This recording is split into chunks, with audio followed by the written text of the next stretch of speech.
Greetings and salutations, Dota fans. Welcome back into the HyperX D2L Season 4. Our second series on the way today, and we've got the division leaders in action, taking on Team Liquid in their debut. Alliance facing off against TL coming up in just a few moments. Now, Alliance is off to a blazing start. They got a big win over Fnatic, another top contender here in this Western Division, and they're currently sitting pretty at 3-0 and will be heavily favored in all of their remaining matches except for one that'll be heading your way next week, and that's, of course, going to be the Mac Daddy of this group stage. Alliance taking on Na'Vi, but again, that's a ways off. Team Liquid just now looking to get their D2L Western Division Series started. They're sitting at 0-0 and looking to get off to a nice start with a win, and it would be an upset, but despite that upset, that underdog status TL comes into this match having, they have a lot of talent on their roster. Speaking of their roster, why don't we take a look at this new look Team Liquid squad. TL, of course,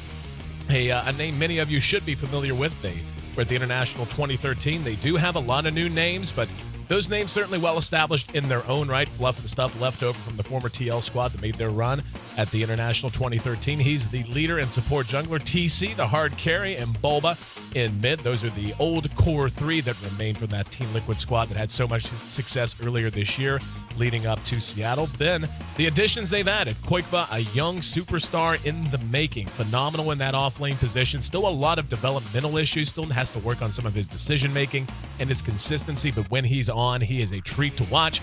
And way too sexy, the pickup from Dignitas, a hard support. Gotta love his name, a great guy. And really, he's kind of in that same boat. When he's on. Sometimes some consistency issues, but this is a team that when it gels and as they begin to form that cohesion with this new look, they're going to be a terrifying squad. But does it get a lot more terrifying than the team they're up against on the other side of the river? That's Alliance, of course.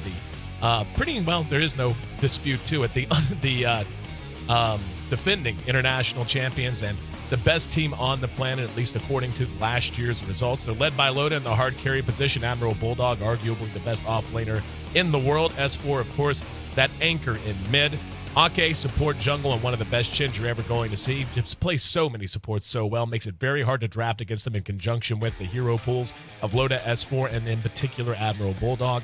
And then, of course, EGM, who was that last missing piece that when Alliance added him, they just were propelled to superstar status and have never really looked back. I'm your host, Aaron A.C. Chambers, going to be joined by Ben Merlini-Wu, as always, for the insight and analysis.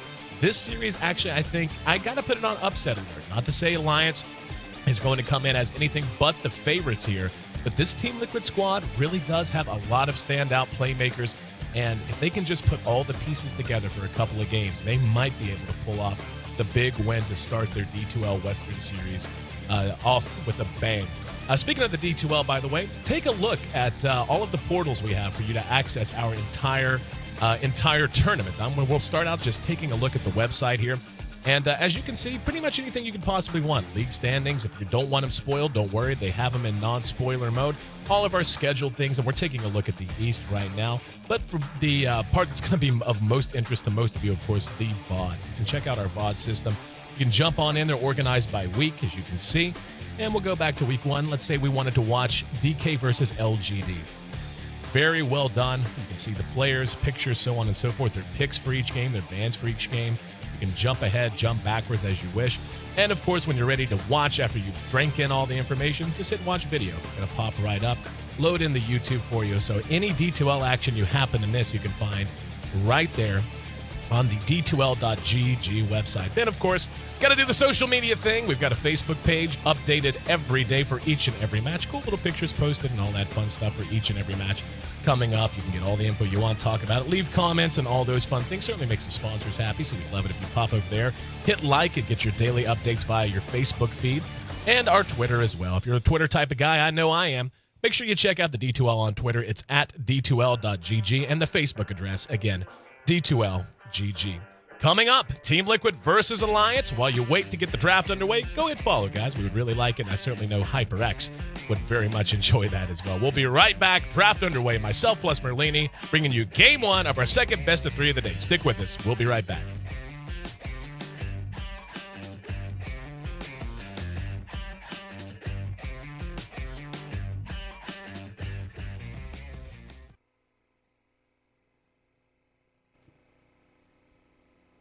And we're underway. The draft, as you can see, already about halfway done. Alliance has picked up Visage, Nature's Prophet, and the Crystal Maiden. Liquid has landed themselves two very aggressive picks, two early to mid-game damage dealers that can scale well into the late game. That's Lifestealer and Viper. The second band stage done, and not going to waste any time as we took a little bit of time to show you all of the portals again. That'll let you access the D2L. To break down the draft as it stands right now and as it proceeds, once again, welcome in Ben Merlini Wu. And Ben, Alliance right now, the favorites to come out of this D2L Western Division in the 1 slot. Team Liquid, though, looking to make their debut. And Liquid, when you see them, again, there are a lot of teams that are kind of in this same boat. When they're on because they have some phenomenal players. There's been so much experience gained by so many players across the planet, and Liquid's certainly full of names like that. But going to be tested pretty hardly by Alliance. It's going to be a tough best of 3 for them. Looking at the draft, they've given Alliance Nature's Prophet. That's never a good start for them, but you kind of have to give Admiral Bulldog one of those heroes. Absolutely. And, I love seeing the Bane pick up here from Team Liquid, just taking that counter pick away from them. And obviously a good answer to Lifestealer, but actually a very nice answer to Viper as well. So Team Liquid, and that's a more advanced drafting mechanic. Whenever you can not only ban heroes the enemy might like, and say, you look at the ban so far from Liquid, they banned out S4's Magnus to take away the reverse polarity, which of course goes through Magic Immunity, the Gale as well, and go ahead and grabbing up a nice support that'll fit in with your lineup, but denying that from Alliance, a nice bonus as well.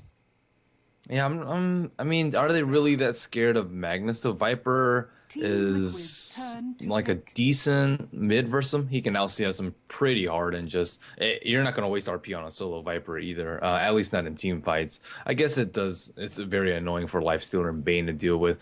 Visage and CM, though, for Alliance, those are way more scary supports, and we actually see them pick up Pugna next, too. There is no Lone Druid to pair up with this, so we won't see like a very heavy push, but they do have Nature's Prophet and Pugna, and we all know how much Alliance loves to split push. Oh, yeah, seeing these front four, this is going to be a split push kind of a lineup, but it's going to be very much a pick and push kind of a lineup. I think that's really going to be what they're aiming for. Whenever you have the roaming potential of a Visage and a Crystal Maiden, especially early on, the early to mid-game damage output of those heroes absolutely through the roof.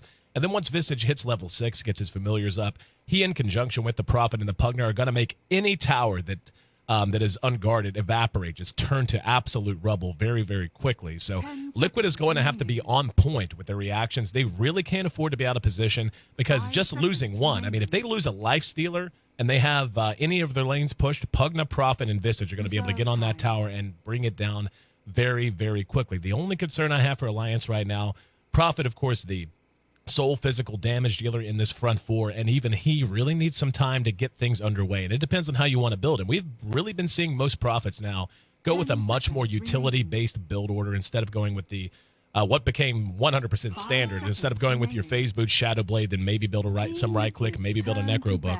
We're seeing a lot more Prophets now get up a Force Staff. Sometimes they're the mech carrier. He may well be the mech carrier for this team. Of course, Pugna can serve that role as well. But with the Visage and Crystal Maiden now, one would imagine that could be a Pugna mid. So who knows who's going to be building the mech. And Prophet might take a while to really get underway so far as contributing right click.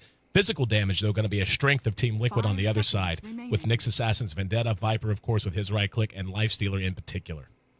I like the Nyx pick from Team Liquid. I don't particularly like the Bane pickup. I don't think that Alliance would have grabbed him to begin with, and it doesn't really work well against push or split push in general. It's nice being able to pick off people, but you can have a number of heroes if you just want some gang. Nyx Assassin in particular is very good versus Nature's Prophet. Bounty Hunter is pretty good, but it was the first ban by Team Liquid, and Bane being a fairly heavy caster gets affected by Pugna Ward. I hope it works out for them in the laning phase. We may see maybe, for example, a Potom pickup. I think Potom would do okay. There's Nature's Prophet and Visage with all their summons blocking the arrow, but Bane just by itself is just he's a meh hero. All the other picks I think are fairly solid for this draft. Waiting to see the last ban out here, and Alliance taking away Lone Druid as well as the Windrunner from Team Liquid. Clockwork banned out. That's a big Bulba hero, of course. And I'm really interested to see how Liquid's going to play out this early game. Again, Alliance's potential for damage early on is going to be immense. I would imagine that Crystal Maiden is going to be pretty damn active, especially with the Nature's Prophet able to be a +1 in any lane he chooses to be. But, when I look at Team Liquid, they seem to have a much more balanced lineup. But the big problem they really face right now is how heavily Nyx Assassin is going to be relied upon for lockdown. I mean, you've got Nightmare from Bane, but that has its own tricky nature because you can't attack a Nightmare hero except with a magic ability. Nyx Assassin, they're going to have his Impale. But other than that, you've got the Slow from Viper and the Open Wounds from Lifestealer. Compare that to Alliance, who has Frostbite and a lot of burst. They have Frostbite, Sprout, as well as Visage's Slow from Grave Chill. So both teams, though, honestly, looking for probably a little bit of lockdown with these last picks. Pugna's pretty good versus Lifestealer. If you open wound someone and raises, you use defensively to crap, no problem there. He's okay versus Viper. The recent change where you can't actually orb walk through Decrepify will affect Viper in this, I assume, and Puck will be the last pickup for them. Yep, Puck, I think, gives them exactly what we were talking about. They were also lacking a little bit, more than a little bit, actually, in initiation and reach. I mean, Visage obviously has some long-range abilities, in particular Soul Assumption, but that's a damaging ability that you're going to throw out in the mid and late phases of any team fight. Puck gives them, again, that initiation potential. Going to give them a playmaker mid for S4, which I think is something they really needed, a hero that can roam around the map once he gets up on the core item or two and look to make things happen, maybe with a small little cadre of teammates. They do have a lot of magic damage burst. Team Liquid now, though. I mean, when you look at this lineup, one would imagine that's going to be a mid-Viper farming Lifestealer with the two supports. I feel like they really do need a hero that's going to give them some initiation as well. I mean, unless they just want to rush a Blink Dagger on Nyx Assassin and load all of that responsibility onto his shoulders, they might have a little bit of trouble getting into these fights. And nope, they're just going to go ahead and go pure roam, picking up the Enchantress with the 5th pick. I think they probably needed some carrier for Lifestealer. Like Viper, they can just dump in the off lane if they want to and just do a 2-1-2. I would like to see maybe not Storm Spirit. I think would be good here, as they only have Puck Silence really to shut them down. Something like that. I think Team Liquid is going to have trouble initiating on Alliance. They're going to have to rely a lot on Nyx Assassin, but that's fairly easily countered by Sentry Wards. Yeah, and that's pretty much exactly on the same page with what I was saying. I mean, right now, there's just so much that is going to be riding on Bulba's shoulders. He has to get a mobility item pretty damn quick. And if he doesn't, Liquid's going to, and we've seen this time and time again, especially against a team like Alliance, who is usually going to be in position. Their movement and their coordination before team fights is just world-renowned. It's what makes them arguably the best team on the planet. They're just not usually going to be caught out that often. So whenever you only have one hero that can get into these fights, it makes it very, very important that Bulba come in from strange angles. He try to catch them by surprise, and he's going to need multi-man impales pretty much every big team engagement we see. Otherwise, Alliance is just going to be able to reinitiate off of Puck, orbing in with Waning Rift and, of course, the Dream Coil. Liquid can't get too far behind early. If so, then Alliance will just push out all their towers and just play a split push game, maybe get Necro Book 3 up, or just straight 5-man barrel down with Sentry Wards and or Gem. And Liquid, they don't really have that much of a comeback lineup. Maybe against a less organized team where you can manage to pick off people with Nyx Assassin or Smoke Ganks with Bane. They may get a kill or two there, but I don't think it'll be enough to set them back if they get ahead early. So Alliance, really, I'll be watching Pugna. It will really depend on what Loda will want to do. If he wants to push very early at 3 or 4, Liquid's going to probably be forced to react. It's just Koiku up top. He can't really defend against pushes. He can't really defend his tower at all. So we'll see how Liquid reacts to that. As the creep spawn, let's take a look at the lineup, see who's handling who. We'll have Fluff playing on Enchantress, a signature hero for him, I would argue. Very effective on Enchantress, and very often when he plays Enchantress, as his game goes, so goes Liquid. His early activity has to be successful, really has to make use of Enchantress's early game utility. Gonna have Koiku, the young superstar, setting up shop on the offlane Lifestealer, throwback to 2012 style, really. I remember when we used to see this all the time. LGD International in particular used to love to do this in G League and G1.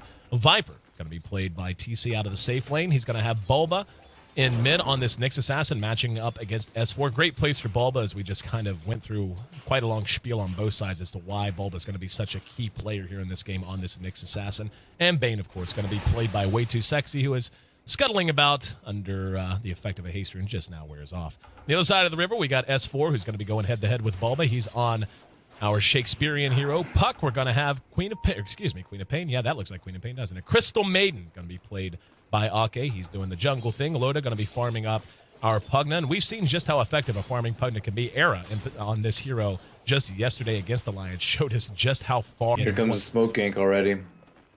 Showed us just how far ahead and what a huge influence he can be. We'll watch this smoke before finishing the lineups.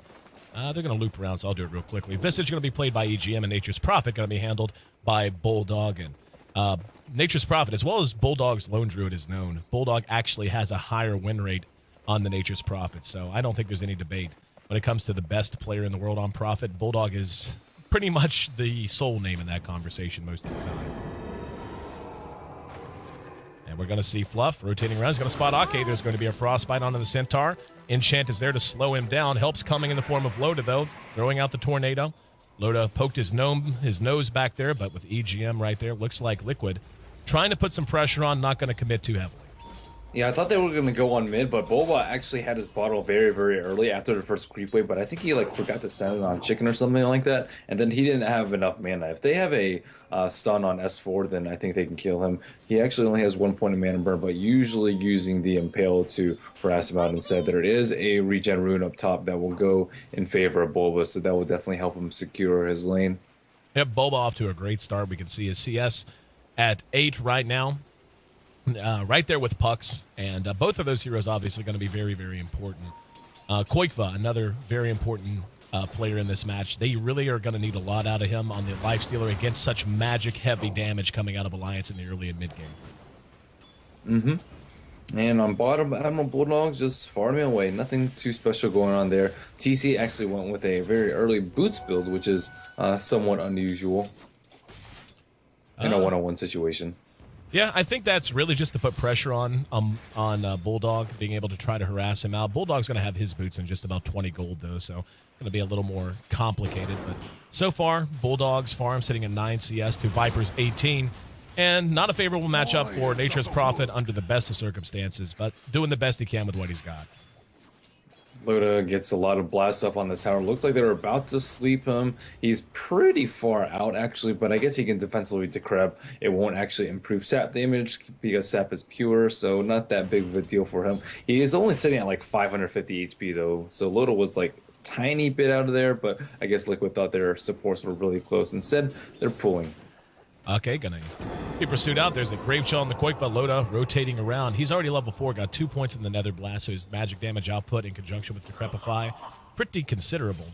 And he's already got 1 point into Ward as well. And, you know, it's easy to underestimate. Even just 1 point into Ward can make it very chancy to try and do anything like dive a tier 1 early. And right now, Loda and Ake just playing safe and getting the job done. Looks like S4 unfortunately gets the rune wrong. Is Admiral Bulldog going to make a run for it? Oh, he has a Treant down there, so no room for Bulldog. That's very important for them. We also see some Skeleton Warriors scout that out too. So both teams pretty proactive about checking runes. In terms of CS, looks like TC is dominating bottom. 27 CS and 11 for Admiral Bulldog. But that is one of the strengths of Viper, being able to dominate his lane so much. Look at his experience, though. He's almost level 6. Admiral Bulldog's sitting about 4.5, so that's a very large experience gap. Oh, yeah. And I think the early boots build had something to do with that.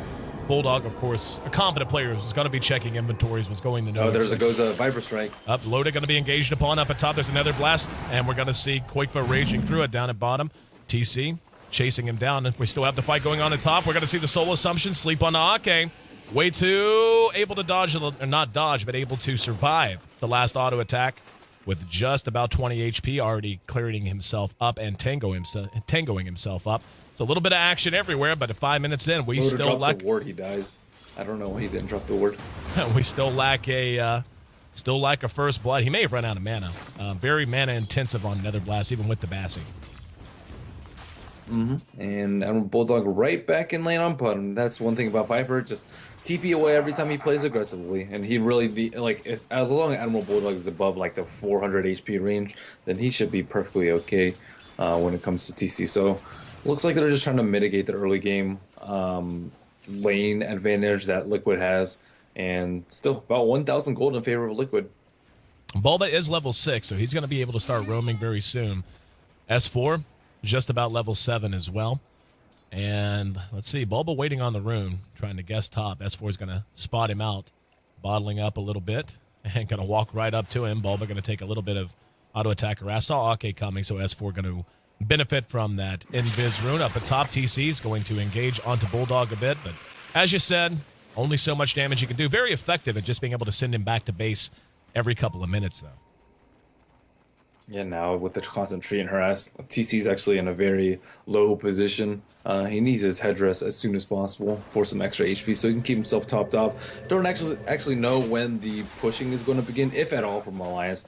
It looks like they're just comfortable to get levels right now and give Liquid a somewhat early game advantage. Loda, once he hits level 7, probably will keep continuing to push. They have to be very vigilant for the Nyx ganks, but I'm sure S4 has called out that he does not actually have a TP scroll on him, so it'll be like a good 15-20 seconds before they have to call him missing.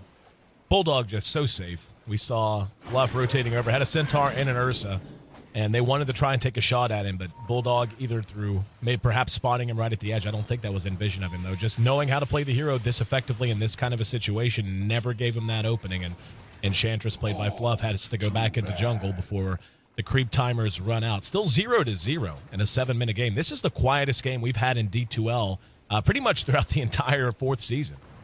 I think this benefits Alliance, though. I think Liquid, I agree.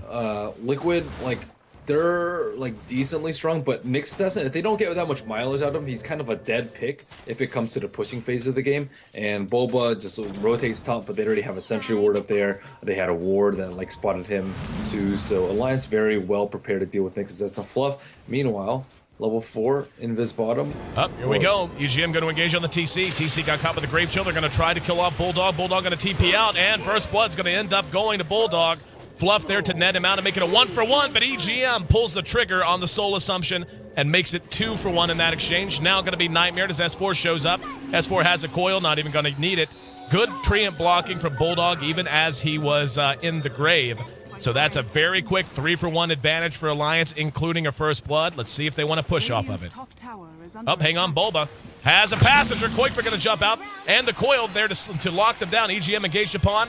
Koikfa trying to get the job done. Summons the familiars at the last minute. Bulba is down, and EGM by some miracle survives while they manage to kill both of them. Now TC back behind his own tower. We're going to see Loda able to bring down the tower at top. Phase shift not on the mark, but Admiral Bulldog's there, and TC trapped in. S4 trying to jaunt away. Will phase shift out. That's going to be a killing spree for EGM. And just like that, a game that didn't have a single kill on the board at 7 minutes has 7 on the board at 9, 6 of which belong to Alliance.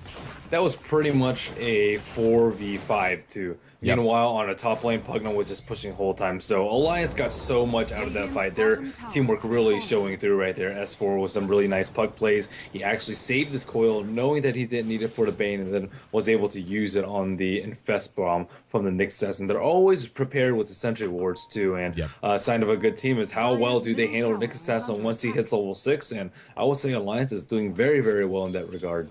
That's going to be the Midas for Bulldog, too. He just made up such an immense amount of ground there. I mean, in saying he made up ground really is even accurate. He leapfrogged ahead. Look at the net worth already. Loda already getting huge at 4,200 net worth at just 9.5 minutes in. That is considerable.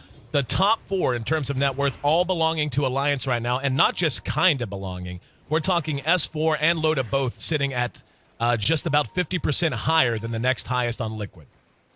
Yeah, their levels are kind of off the charts too. CM's already 6.5, Visage is level 7, and these are their supports. Meanwhile, we see Way2 sitting at a measly level 4. He just hit level 5, but they need that grip up.